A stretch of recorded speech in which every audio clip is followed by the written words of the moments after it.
langit Timur Tengah kembali bergemuruh.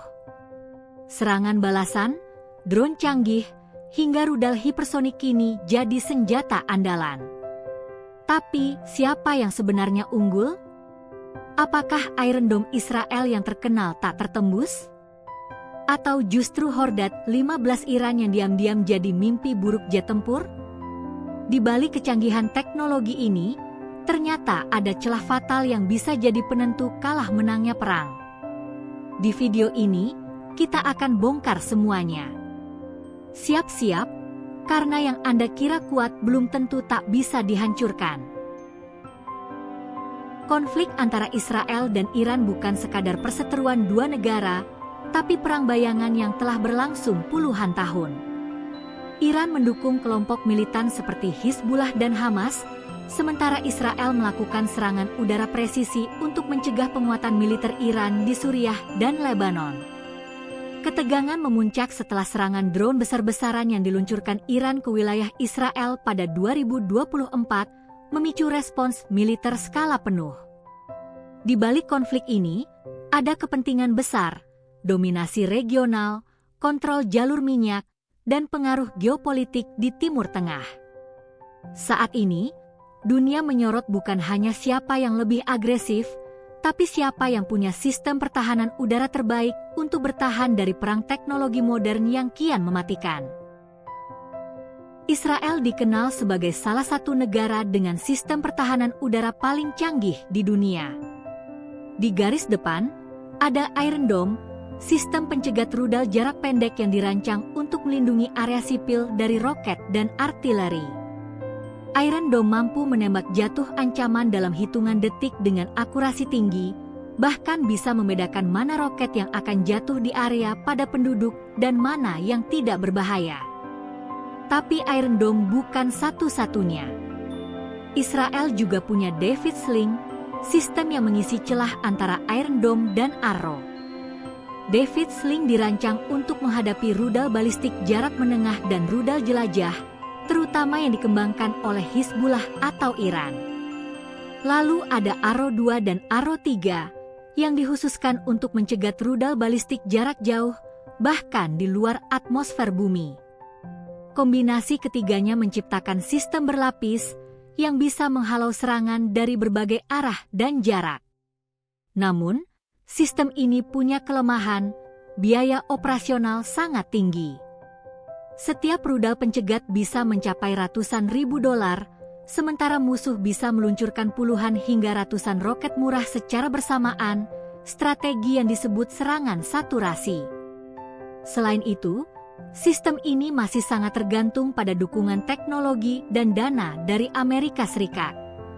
Maju di teknologi, ya, tapi tak sepenuhnya tanpa celah.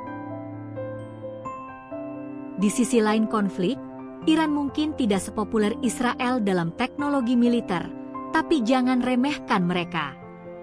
Sejak terkena embargo senjata internasional, Iran justru berkembang jadi negara mandiri dalam produksi sistem pertahanan udaranya sendiri. Salah satu andalannya adalah Hordad 15, sistem rudal permukaan ke udara yang dikembangkan dari teknologi S-200 dan diduga terinspirasi dari S-300 buatan Rusia. Sistem ini diklaim mampu melacak hingga 6 target sekaligus dan menghancurkan pesawat tempur serta drone dalam jarak hingga 120 km. Tak kalah penting, Iran memiliki sistem Bafar 373, yang secara terbuka disebut sebagai tandingan S-300. Sistem ini memiliki radar canggih dan rudal jarak jauh yang mampu menghadapi serangan dari ketinggian menengah hingga tinggi.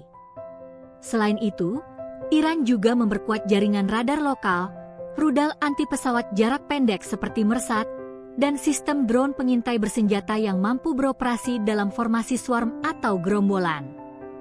Namun, teknologi Iran punya kelemahan besar, minim pengalaman di medan perang sesungguhnya. Banyak sistem mereka belum terbukti dalam skenario konflik besar secara langsung. Selain itu, sebagian besar teknologinya adalah hasil reverse engineering yang kadang masih rentan terhadap gangguan elektronik dan serangan cyber. Singkatnya, Iran memang makin tangguh, tapi apakah cukup untuk melawan sistem canggih Israel? Kalau kita adu langsung teknologi pertahanan udara Israel dan Iran, siapa sebenarnya yang lebih unggul? Secara teknis, Israel masih memimpin. Sistem mereka sudah teruji di berbagai konflik nyata, termasuk serangan roket dari Gaza hingga rudal balistik dari Iran. Iron Dome punya akurasi lebih dari 90%, sementara David Sling dan Arrow 3 bisa mencegat rudal dari luar atmosfer.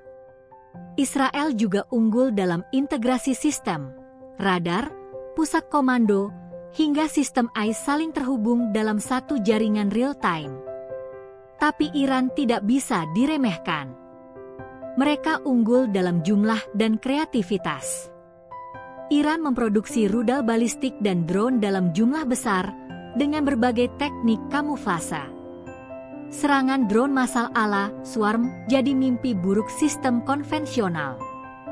Bahkan beberapa kali, pertahanan Israel kewalahan menghadapi serangan saturasi, yaitu ketika ratusan ancaman datang sekaligus dari berbagai arah. Kelemahan terbesar Israel? Biaya tinggi dan keterbatasan stok rudal pencegat. Kelemahan Iran? Kurangnya pengalaman dan potensi celah di sistem elektronik mereka.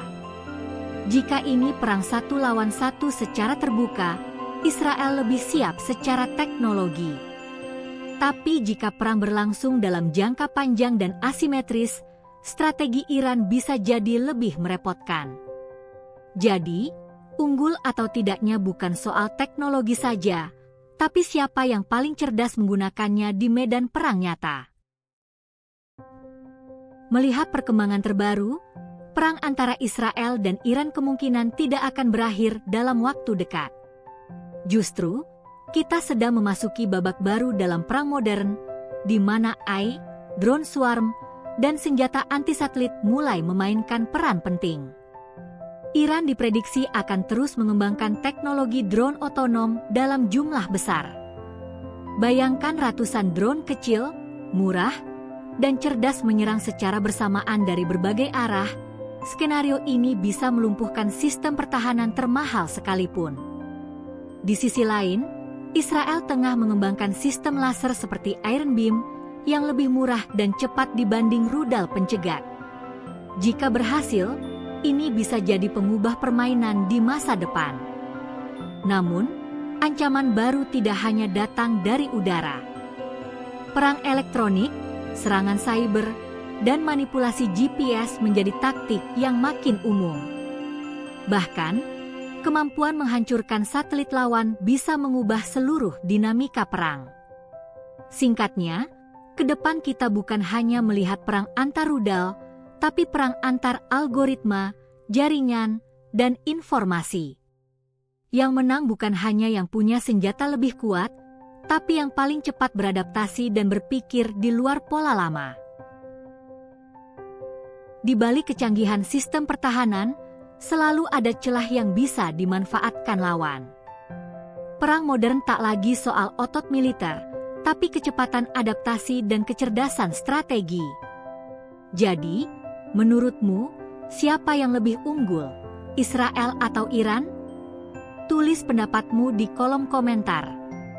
Jangan lupa like, subscribe, dan aktifkan lonceng notifikasi untuk update terbaru.